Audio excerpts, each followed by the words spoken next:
FICEP S3 belongs to FICEP Group, which is a multinational company that constructs machinery for structural steel. So when you see a building or a bridge, all the metal structure was probably made with one of our machines in over 30 countries all over the world.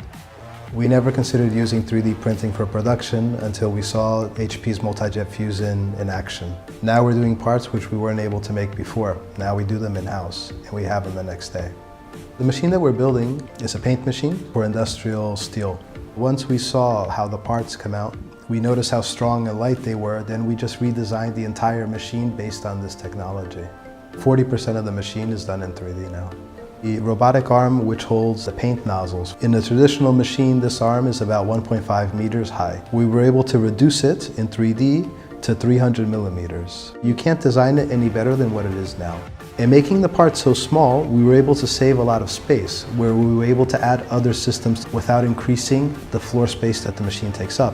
Just making one part in 3D can help you rethink the entire machine. What HP has done is made us a machine that can not only do the prototypes for us, but also do the final production. This is where it excels, because now we don't have to wait 12 hours to make one part. In 12 hours, we can make 100 parts.